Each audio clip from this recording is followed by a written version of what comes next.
Vancouver LAFC, maybe the marquee matchup of the weekend, maybe the marquee matchup of the playoffs outside of MLS Cup. How are you feeling going into this Saturday? How nervous are you? Give us your gut feeling going into this Saturday. Definitely nervous. I mean, the sudden impact, as soon as that whistle blows, you're on the clock, 90 minutes, potentially 120 minutes for a season that's lasted forever for us, LAFC, and for Vancouver Whitecaps. They've been long, grueling years, very successful seasons, and you don't want it to end. This would be a disappointing end for whoever loses this game because they've done so well and not getting to at least a conference final or an MLS Cup final. And I truly believe the winner here probably makes it to the MLS Cup final. That would be a bitter pill. So I'm nervous. And even with Sebastian Berhalter, because we're building it up as Son Heung-min and Thomas Muller, but with Sebastian Berhalter's star rising and the way he hits free kicks, that gets me worried. If LAFC give a cheap free kick or give up one too many corner kicks, Sebastian Berhalter is in the vein of his life. So you got to be worried. The way I look at it is I think Vancouver's in the same boat. They got to be worried.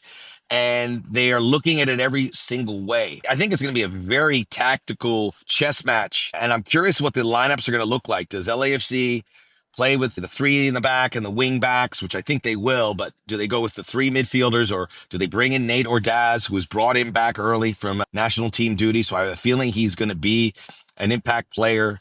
Does Vancouver, who are generally pretty go forward in attack, do they get a little cautious by necessity? I think, playing LAFC, you've got to be so concerned about the counterattack, and they haven't seen an LAFC with Son Heung-min. So when I think the team's worrying, I think the Whitecaps' worrying factor is about 2 rungs higher than LAFC, which benefits LAFC in this game. But it'll come down to moments and mistakes. And LAFC's been really good at not allowing them, but they haven't been the cleanest team.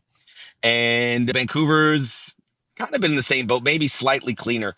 But I think this is a high pressure situation. It could be the end of Steve Cherundolo's era, but he's such a cool character. I don't think it's going to really get to him. But for the Vancouver Whitecaps, this is the biggest game in their club's history, without question. So I think there's pressure on both sides, a little more on Vancouver, which I think will benefit LAFC's approach. And it makes me feel a little more confident that Black and Gold can get the result.